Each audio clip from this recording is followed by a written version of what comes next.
Press start then if everyone's ready. Pressing start now.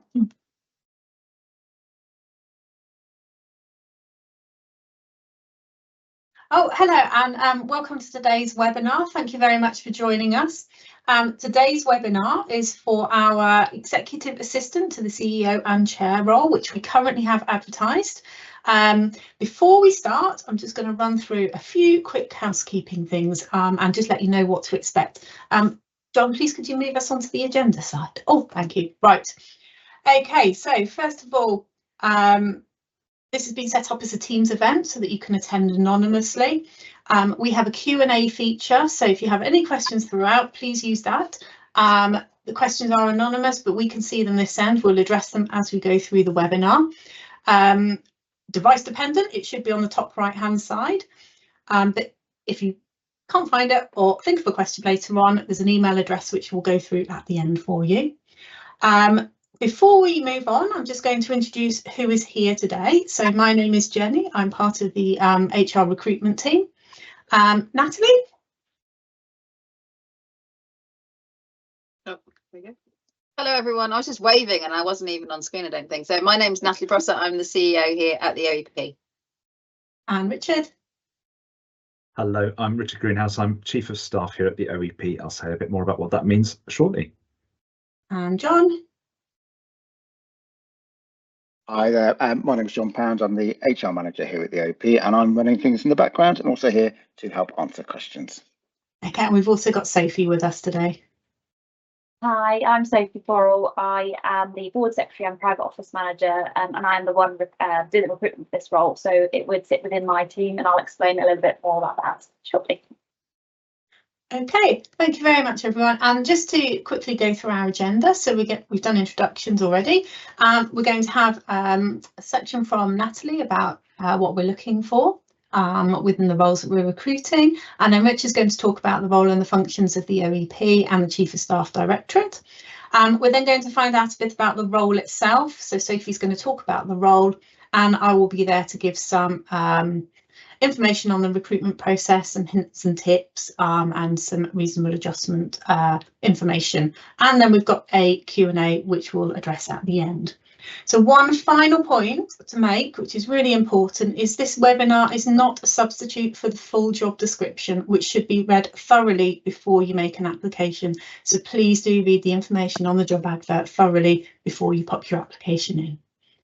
Okay, lovely. So I'll hand over to Natalie, if that's okay.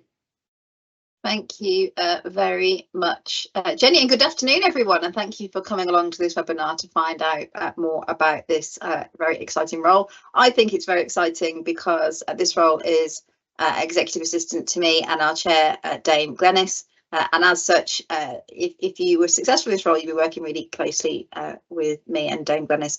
And I just want to say, I think we're lovely and fantastic to work with. And I think this is a cracking role where you get to work really closely with the both of us doing, I think, is some of the most important work in government, protecting and improving the environment. But I would say that, wouldn't I? Now, I just wanted to tell you a little bit about the OEP, who we are and our kind of culture and the kind of people that we are looking forward to come and work here. So you get a bit of a flavour for us as an organisation.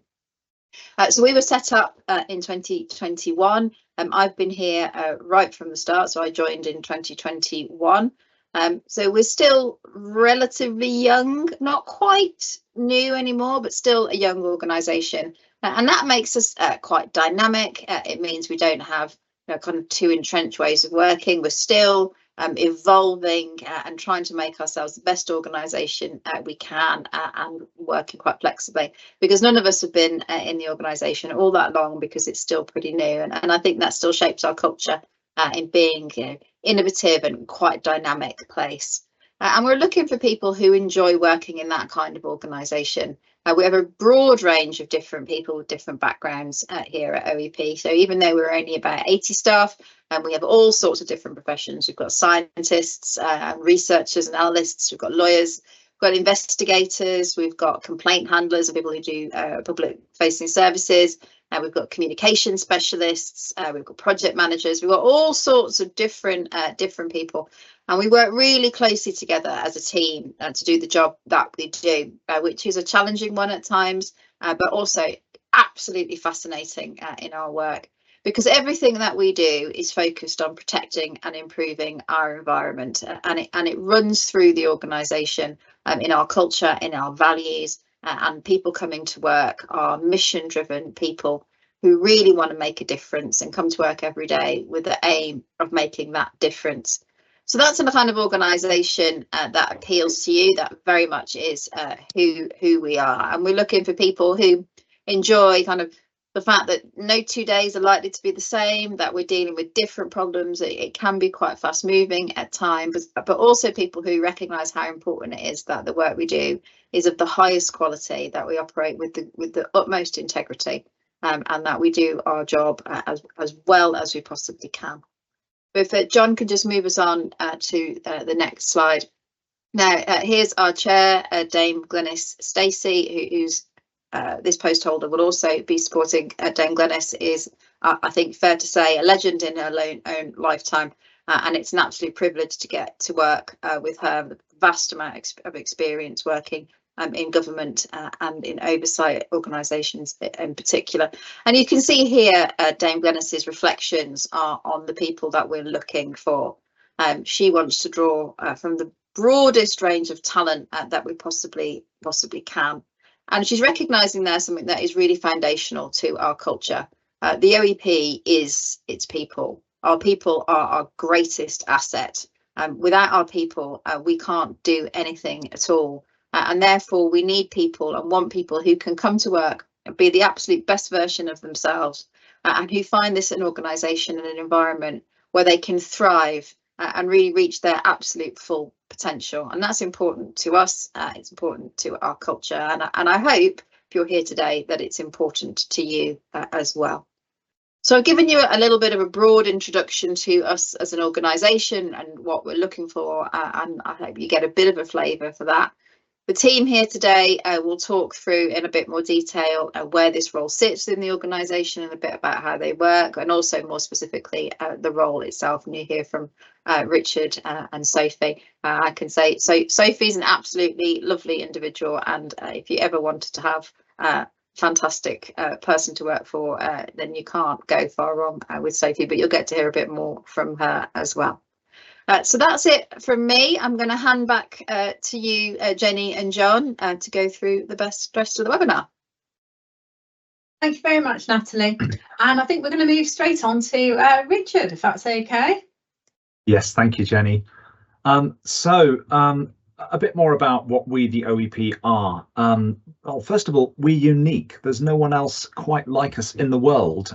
We're a small, specialised body funded by government, but independent from government, not least because one of our unique roles is to hold government and public bodies to account. All of what sets us up exists in the Environment Act 2021, and that set up a new governance of which we are an absolutely core part. So it set out that government should have statutory targets to improve the environment. It should have an environmental improvement plan setting out how it would achieve those. It set out there should be environmental principles that all the government should adhere to when considering making policy decisions. And then it created us, the fourth leg of that stool, to check that it all actually is working in practice as intended. We do that for England. We do it for Northern Ireland too. And so we have about 80 or so staff in total located here in Worcester, in England, and home based in Northern Ireland. And what's it all for? Well, ultimately we're here, as the Act sets out, to contribute to the environmental protection and to the improvement of the natural environment. So our mission is therefore combining those things I've just spoken about. We help protect and improve the environment by holding government and public bodies to account. Been doing that for just over 3 years now, and having increasing impact in doing so. So if you can move on to the next slide, I'll tell you a bit about the team of which you would be part if you're the successful applicant for this role. That's my team of Chief of Staff. Chief of Staff probably requires an explanation, doesn't it? So here at the OEP, what that means is it covers the business strategy and planning, So setting, determining and making sure we hold to our overall strategy that delivers that mission I just described. Also, all of our corporate services, so human resources, IT, finance, procurement, estates, and also our communications. And then also sitting in my team is our lead for all of our work in Northern Ireland. So of those 4 teams within the Chief of Staff team, this role is located in the Business Strategy and Planning team. And this really is a heart of the organisation that helps us determine what are we here for, how should we best achieve it, and then helps manage the organisation so that really it does deliver what we set out to, and ultimately protect and improve the environment better. And absolutely critical within that team is this role supporting our chair and chief executive, so that they prioritise their time to best effect to achieve our mission. So I'm going to hand over to, is it you, Sophie, now for the next parts of the presentation? Thank you, but I really hope that you will apply for this role, and it'd be great to have you as part of the team. So over to you, Sophie. Thank you. Thanks everyone, and good afternoon, and thank you for joining us today. I'm really excited to share this opportunity with you, and I'll just briefly explain a little bit more about it, as Natalie and Richard have already done so. But as Natalie mentioned, this is a unique opportunity to work with really senior members of our organisation who are striving to achieve our mission of protecting and improving the environment. The role provides vital support for not only the organisation, but I say the members, chair and the chief executive. It's unique in that you will regularly engage with genuinely all members of staff, but also stakeholders, MPs in their offices. I want to just pull out some of the responsibilities that the role holder will hold. But I'll say the list that's on the screen now isn't exhaustive, and does grow and changes with the months throughout the year.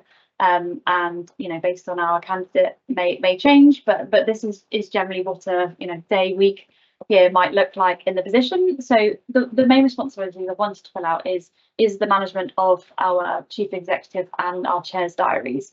This is both on a day-to-day basis, but also strategically looking forward, in the sense of what have we got coming up in the months, weeks to come, and ensuring that aligns with our organisation needs. And because this role sits within our business planning and strategy team, that is enhancing our ability to do that, to plan forward, and ensure that the organisation is doing what it says it will, really. And again, I say in ensuring that the diaries and calendars of our chair and chief executive are what they say they will be, and ensure they can, they are able to do the work they need to as well, just helps the organisation achieve its mission even further. In terms of organisation of their diaries, that will also be administrative support, in terms of travel and hotels.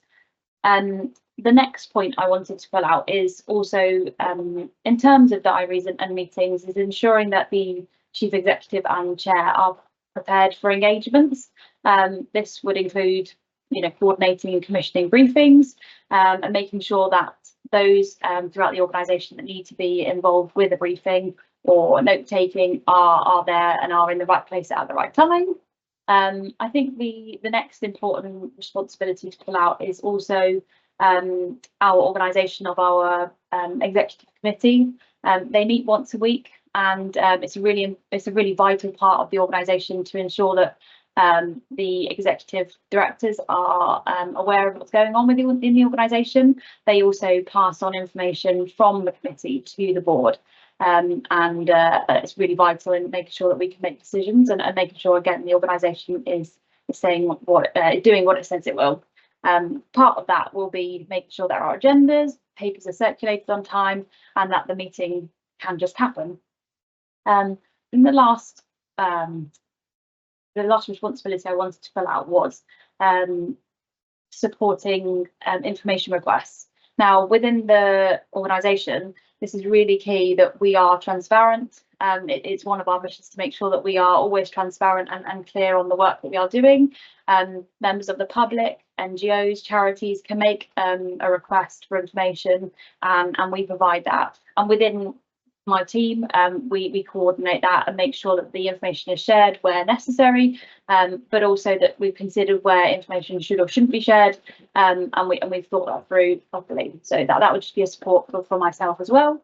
And I think that the kind of key responsibilities that I wanted to pull out, again, the list is not exhaustive, but hopefully that just gives you a flavour of what the job looks like in kind of a day-to-day fashion.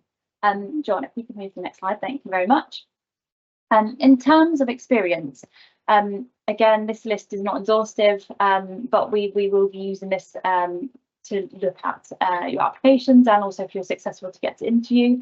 But something we really are keen to look at is someone that's got experience of managing a busy senior leader's inbox, travel arrangements, diaries, in whatever that looks like. It will look different depending on what sector you work in or who you are doing that for, but that would be key. And with that comes excellent organisational skills, being able to manage time effectively, both for yourself and others, and therefore prioritising workloads. We sometimes do have work that comes in that maybe we weren't expecting, and just ensuring that, again, our chair and CEO Natalie can do that work is vital. And with that also comes excellent attention to detail. We need to make sure that the work we do is done thoroughly, accurately, but also to a high standard and within the time frame that's necessary. Again, we were looking for other items as they listed on the screen there, but I think the top three really are the key ones we are looking for. And I think that kind of summarises, I say, the responsibilities and the experience we are looking for. But again, if you have any questions, anything that we haven't been able to answer today, anything that you want clarity on, please just make contact with us today, or you can put a question in the Q&A box, and I'll be more than happy to help if I can. Thank you, John. Sophie. Okay. Thank you very much. So we'll move on to the next slide now, which is about the application itself. Sorry, I am unmuted. Just checking. Okay, so how to apply for this role. So all the details from the job description, but for this role, we are looking for you to complete a CV which will detail your work history and your qualifications. We're asking for a 500-word statement of suitability on how you meet the essential criteria outlined in the person specification. And we're looking for one 250-word behaviour statement on the lead behaviour, which is delivering at pace. So closing date, once the closing date has passed, applications will be sifted and successful candidates will be invited to interview. For this role, we're actually managing or holding a two-stage interview process. So for the first interview, you will be assessed on your experience and behaviours. There may be an additional activity, but if there is, you will be notified in plenty of time and given preparation time for that if necessary. If you're successful at the first interview, you'll be invited to interview 2, which will be with Natalie herself and one of the panel members, where you will be assessed on your experience in this interview. And of course, it's obviously a really good time to actually get to know Natalie a little bit better as well at the same time. Okay, that's all. Thank you very much. So reasonable adjustment. So we are a disability confident employer and we believe very strongly in creating equal opportunity for all, and we welcome applications from all people for all roles that we advertise. I'm not going to read the slide out verbatim because it is already all in the application form, so please do read the application form. But if you believe we operate a disability confidence scheme, and if you believe you meet the criteria for the disability confidence scheme, please do apply under it. Within this as well, we also offer reasonable adjustments at both application and interview. And then obviously if you're successful, we have reasonable adjustments within the workplace. But if you do require any support at any point in the process, please do put this on your application form, because we really do go to great lengths to try and accommodate any reasonable adjustments that are required. So please read that carefully. do apply under those schemes and request help if needed. Thanks, John. Next slide. So this role is, oh, sorry, I did forget to say interviews for this role are in person at the Worcester office. Sorry, that went back a few slides. It's just made me realise. Okay, but this role is based in Worcester. We do have some employees who are based in Northern Ireland, but this role we decided it is based in Worcester. So you'll be contracted to the Worcester office, and we do offer a blended working model which supports combination of office and home working. It is dependent on business and individual circumstances, and what this looks like on a week-to-week basis, you know, maybe slightly different, but our current approach requires a 40% attendance at one of the OEP offices or on official OEP business elsewhere. Please read those details. They are in the application for advert as well. So this role is at the executive officer grade. The starting salary is £28,710. You will be eligible for a civil service defined benefit pension, which is very generous and offers 28.97% employer contribution rate.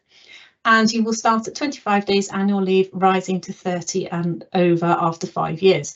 It's an increase 1 day a year for 5 years. There are many other benefits to working for the OEP, and they're all outlined in the adverts. Please do have a good look, because there's some really good benefits in terms of employment that we have. Okay, so in terms of timelines, the application deadline is the 7th of February, 23:55. We intend to start the SIFT on the 10th of February, with interviews starting on the 24th of February, and we expect to get offers out hopefully in that last week of February, depending on how long the interviews last for. Please note they are indicative timescales. If we have an awful lot of application forms, they may get pushed back a bit, but this is what we're intending to work towards at the moment. Okay, so that, lovely, thank you. Right, I'm just going to provide now some application tips. Just a few little tips to help you through. So, personal statement. Focus on the essential skills and experience criteria, which is the person specification in the advert, because this is what's going to be used to assess your application and your personal statement. So, within that personal statement, try to use examples rather than making claims. We want you to show us what you have done in your personal statement. So don't just make claims, actually give us real life working examples. For the behaviour statement, it's really important that you read the Civil Service Success Profile document, and the link is in the advert. Within your behaviour statement, it's 250 words, and we're looking for you to provide a specific example of how you have demonstrated that behaviour. One way of doing this, there are a few ways, but one way is to use the STAR format, which is situation, task, action, result, or the CAR format, which is context, action, result. And they're two models that you can use to help structure your responses so that you get a really good behaviour statement. Within your behaviour statement, language is important because we want to know what you did. So use the word I rather than we. We want to know what you did, how you did it, what the outcome was. So it's all about you as a person. So use I. And for more information, a simple Google research search will provide an awful lot of information about using behaviours and writing statements. So do a bit of research before you write that one. There's a lot of information out there to help you. Okay, right. So we're coming towards the end of the webinar. We're on the Q&A section. So I'm just wondering if we have got any Q&As, any questions come through. Let's have a quick look. We haven't got anything yet, Jenny. Okay, we've had nothing yet. So we've had nothing yet. If we move on to the next slide, and then if we've still got nothing when I come back, we'll wrap it up and people can email in. Okay, so just to reiterate, the closing date is Friday the 7th of February 2025 at 23:55. If you have any questions that you think of later on down the line, you can email us at recruitment@theoep.org.uk and we will get back to you as soon as we can. Okay, so if we haven't had any questions, which I can't see any have come through, if there's nothing that anyone else wants to add in, I will say thank you very much. Does anybody want to add anything to close the webinar? Or That's everything. Thanks, Jenny. No, thank you. And thank you for your interest. Okay, well, lovely. Thank you very much, everybody, for listening. I hope you found it useful. It will be published on the website, so if you want to listen back, you can do. And if you think of questions later on down the line, it's recruitment@theoep.org.uk. And we look forward to receiving your application form. Thank you.